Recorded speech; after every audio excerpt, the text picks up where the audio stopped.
Hola, mi nombre es Geraldine Rivera y soy estudiante de la Universidad Privada de Tacna.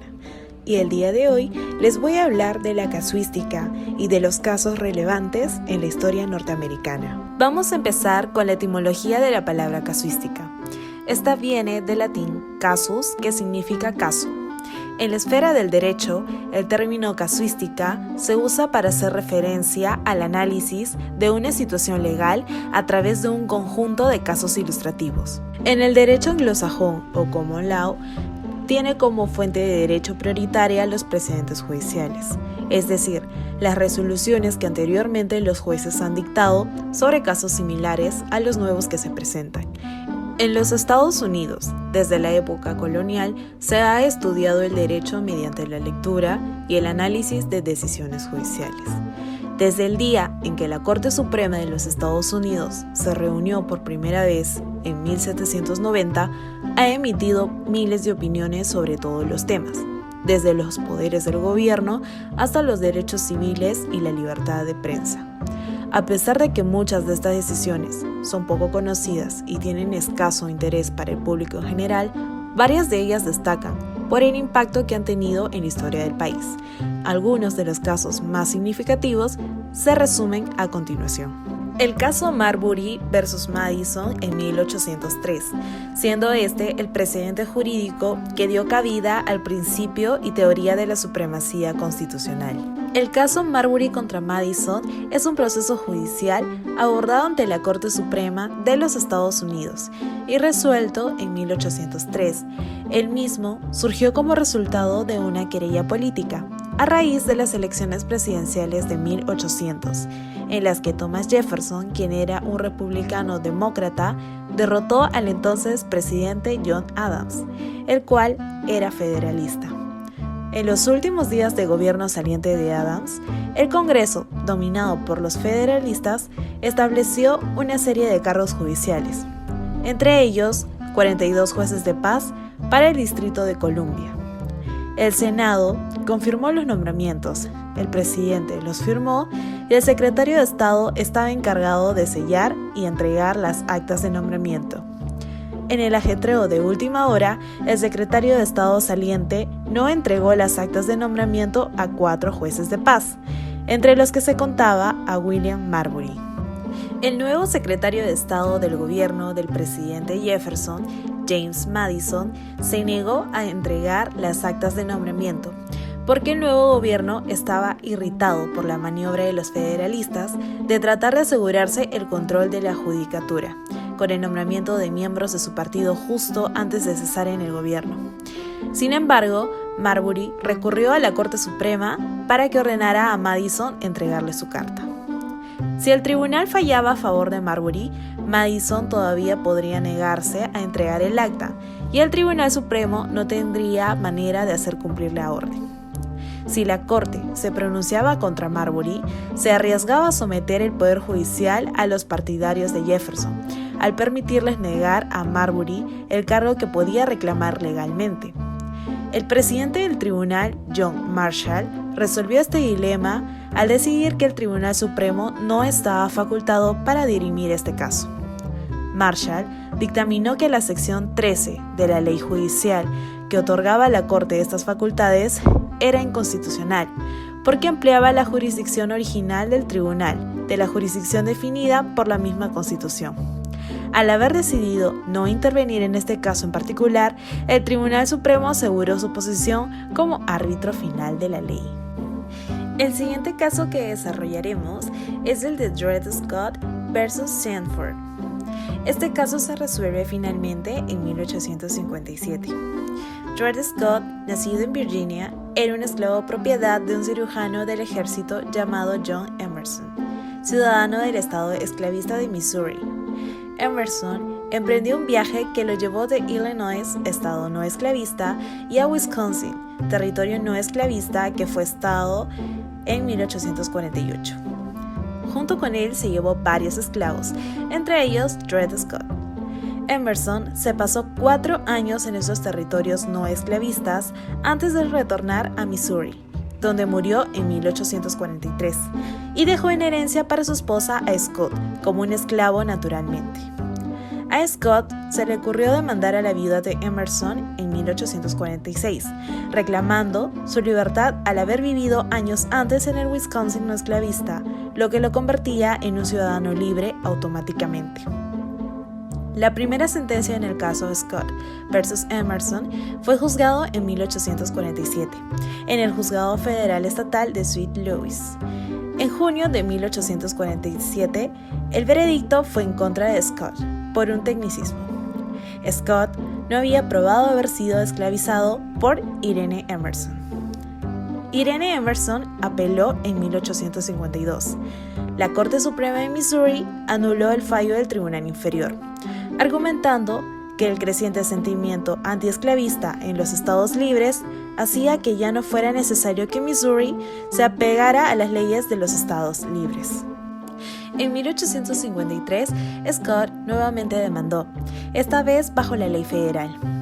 Irene Emerson se había mudado a Massachusetts y Scott había sido transferido al hermano de Irene Emerson, a John Sanford, debido a que Sanford era ciudadano en New York, mientras que Scott sería ciudadano de Missouri si fuera libre. Los tribunales federales tenían jurisdicción de diversidad sobre el caso.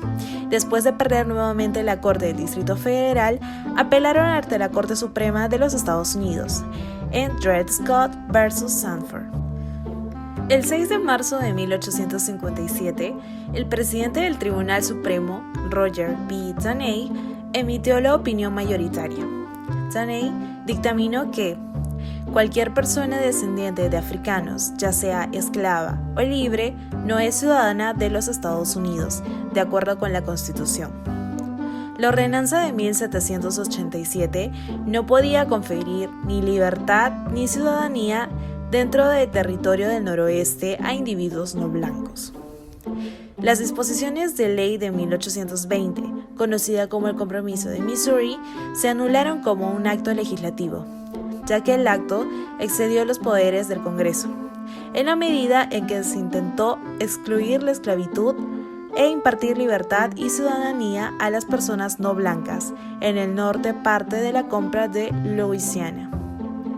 Dred Scott versus Sanford fue invalidado por la 13ª enmienda de la Constitución, que abolió la esclavitud en 1865, y por la 14ª enmienda, que reconoció la ciudadanía de los ex-esclavos en 1868.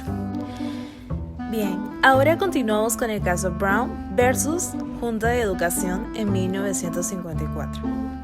Antes de este caso histórico, muchos estados y el Distrito de Columbia tenían sistemas escolares segregados, desde el punto de vista racial, amparados en la autoridad de la decisión de la Corte Suprema en el caso Plessy versus Ferguson en 1896, la cual permitía la segregación siempre que las instalaciones fueran iguales para todos.